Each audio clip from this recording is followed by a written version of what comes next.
Thanks for joining us. I'm Marlon Bowling, your tour guide to the ag commodities. Well, we actually had some overnight export sale business this morning to talk about. USDA just published it here a little bit ago. And let's see what we had this time around. Well, it was a sale of soybeans, and the buyer, well, look at that. It was China, 136,000 tons that went to China here, and we thank them for that business. Now, we'll see if it has any market impact or not. Here to talk about it, let's bring in Brian Hoops. He's with Midwest Market Solutions, and he's in Springfield, Missouri. So last time we had an overnight export sale of soybeans. Eventually, it did help the market a little bit. It took it about an hour or two, but what do you think about today? Good morning, Marlon. We know about this export sale here, and it's going to be a supportive feature, I think, to soybeans. We were higher overnight already. And part of that is because soybeans are waiting on the EPA decision. They're going to talk about this afternoon how much we're going to blend biofuels to make diesel fuel, and it's anticipated we're going to see a increase in demand for soybeans because of it. And so we're seeing a pretty good jump in the overnight markets already. I think this will be another supportive feature to a market that badly needs some export business, and we're starting to see that pick up here. Out of the 3 trading days this week, we've had 2 sales so far, so that's certainly an improvement over where we've been here recently.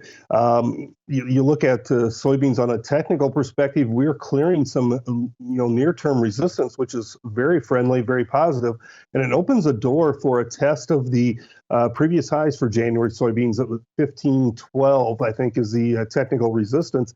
And at that price level, if you're a producer that's holding soybeans, you really have to think about laying off some of the risk up against some resistance with probably a really huge crop coming out of Brazil that's going to undercut soybean exports starting in that February, March timeframe. So there's kind of this window of opportunity in here where I think soybeans could have a nice rally on increased export business, this biofuel news that we're seeing, crude oil surging higher and helping to pull bean oil higher. All that is conducive to higher soybean values.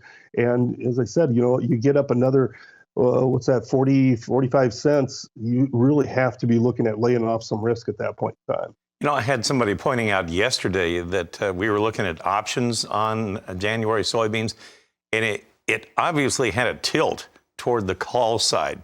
The call side premiums had a much higher value than maybe if you went that equal distance to the other side of that at the money strike price on the put side. Puts seem to be a whole lot cheaper for some reason. Can you explain that one? Well, a lot of times the sellers of these options will demand a little bit more money because of the increased risk or heightened volatility. So if the calls seem to be more expensive to buy, the sellers want more premium for it because of the uncertainty to the upside. At this point in time, anyway, they don't feel that there's that much risk to the downside, which is probably true because of tight basis and stronger demand trends. But I think that changes once those January options go off the board and you start looking out into the March or into the May timeframe. That is going to change considerably because you'll have 150 million metric tons soybean crop coming and hitting the market out of Brazil.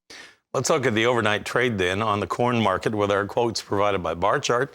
Well, it was mainly higher. We had March corn a penny higher at 670.5. And the soybeans we were just talking about, they did have double-digit gains. One has to wonder if that was the Chinese business being factored in there yesterday. Anyway, we had January 13 higher overnight at 1472.5. In the wheat market in Chicago, you had March 4 higher. We were at 785.5 in the overnight trade. In Kansas City, you had March going 4.5 cents higher at 891.5. And on spring wheat in Minneapolis, we had the March just down 3/4 at 933 3/4. Keep in mind, as Suzanne mentioned earlier, the National Wheat Condition Rating came out, the last one of the year, and the condition actually improved a couple of points last week. We'll come back in a moment, and Brian will talk about our livestock trade right after this. One big mover in the overnight trade happened to be that crude oil market. Let's take a look at what happened in the overnight session.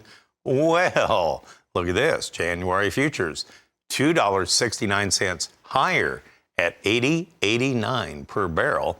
after they sold the heck out of that the first part of the week. It has come roaring back here the last couple of days and back over 80 bucks once again. In fact, overnight it got as high as 81.38 per barrel. Just wanted to point that out. Keep an eye on that thing today. Now, yesterday when we wrapped up our live cattle trade, we had the February 12 higher at 154.80. So we just had some small gains to talk about. On the feeders yesterday, we wrapped up the session with January up $1.12 at 178 even. And on the lean hogs, well, lean hogs had a tough go here recently, and we had February down another 60 cents at 84.15. Let's go back to Brian Hoops and talk about this. Brian, from what I understand, we have asking prices on cash cattle out in the plains, maybe 156 or better. You think they're going to get that this week? I guess I would be surprised if they got that type of trade, probably closer to the 154, more of a steady type market, I think is what we're looking at for the cash cattle this week. The Packers really haven't backed off their kills for the week, which is a little bit surprising with the negative margins that they're working with. Right now, margins are close to $60 a head negative. So you normally expect Packers to back off some kills and kind of regain some of that lost margin, but so far they haven't. But if they do pay up in the cash markets this week, I think that would be a surprise if they gave another $2 or $3, just from the standpoint that they really don't have that margins to work with. So I know demand has been very strong and numbers are real tight, but I think you're looking at more of a steady type market this week. But I guess we'll see what happens out in the plains. And it looks like by and large that wintry weather pretty much missed the central and southern plains, so very little impact on the cattle herd, at least the last few days, I guess. Yeah, just some cold temperatures, a little wind, but really no threatening type conditions like they saw a lot of heavy snow up into the northern Dakotas and across Minnesota, but really nothing in the plains. In fact, a lot of the plain states would take some moisture, even if it was in the form of snow. And another missing piece of the puzzle would be the U.S. dollar index. And overnight, let's take a look at what it did. On our quotes provided by Bar Chart, December futures down 418 points. We're at 106.350 this morning. Brian, thanks for the time. Always good to hear from you. Appreciate that. Brian Hoops of Midwest Market Solutions. So, Suzanne, the table is set. We're about ready to kick this thing off here at the bottom of the hour.